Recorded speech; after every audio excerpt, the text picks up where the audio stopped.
What up, movie fans? Welcome back to the Tyler Cut, where we talk all things movies, TV, and movie news. From Spider-Man Brand New Day set photos to even a rumored Star Wars project that got canceled, we have a ton of movie news to talk about this week, so let's go ahead and dive on in.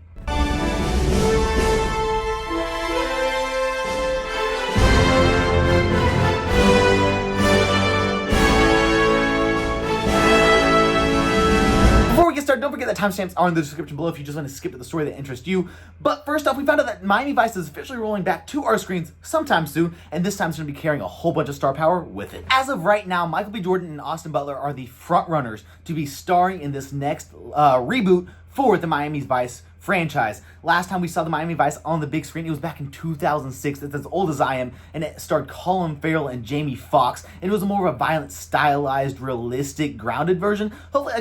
I hope this goes back to the flamboyant, 80s style that the TV show originally was, but who knows? Let me know what you guys think about this, if you're excited and you're going to see this, and if you think there was a better choice for these two actors, or if you think these two actors are probably the best in the industry to play this.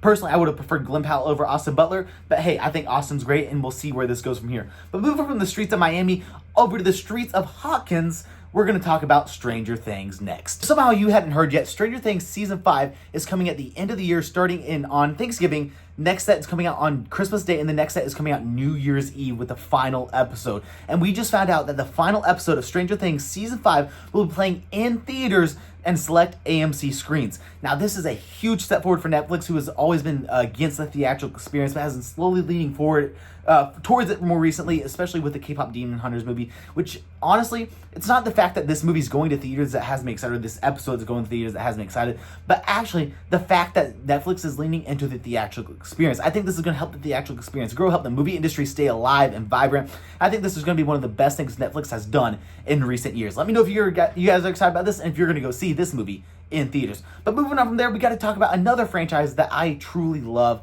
and that is Grown Ups. This is probably one of the most surprising stories of this week, but Grown Ups 3 is apparently rumored to be in the works right now, with even Adam Sandler himself talking about it. Now, I grew up with Grown Ups. I think it's fun. I know it got critically bashed when it first came out, but I really enjoy the movies. I think they're a ton of fun, and I especially like Kevin James in these movies.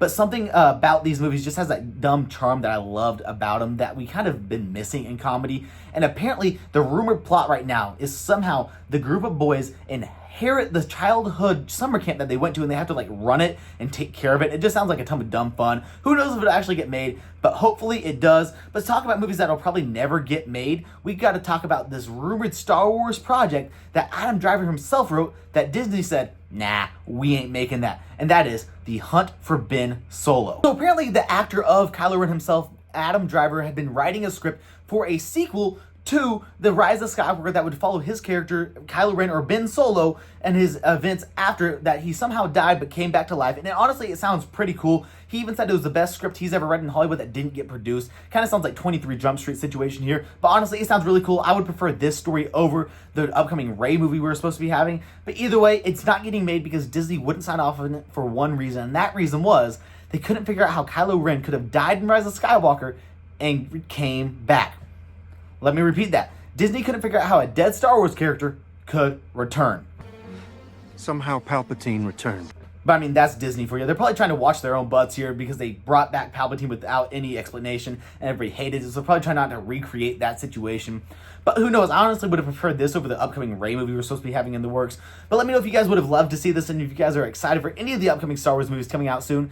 But with that out of the way, let's go to our final story revolving Spider-Man Brand New Day. So if you've been living under a rock and didn't know, Spider-Man Brand New Day has been filming for almost a month and a half, almost 2 months now, and it has a huge cast, and one of those cast members is Sadie Sink, who, as we talked about earlier, Stranger Things, yeah, she's in Stranger Things. But one of the characters that everybody thought she would be playing was probably Gwen Stacy or Mary Jane Watson or Black Cat, or even saw some people saying she was going to be a multiversal version of Mayday Parker from Tobey Maguire and Kristen Dunst's original Sam Raimi Spider-Man movie's daughter. So who knows? There's a lot of theories. But the one that seems to might be true that I didn't hear anyone talking about is she might be playing Rachel Cole, who is an ally of the Punisher, who was a former Marine sergeant. Now, this is not what I was expecting, and honestly, I'm going to be completely truthful with you. I'm not excited for this. I was hoping for a Spider-Man character like Black Cat. I think she could play an amazing Black Cat.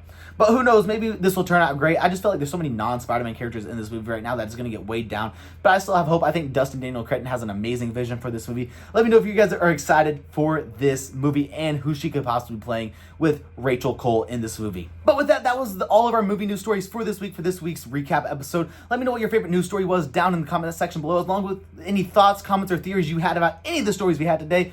But until next time, don't forget to like and subscribe if you like any sort of this movie content, and hit that bell so you don't miss any sort of upload. But until next time, I'm Tyler. Thanks for talking movies.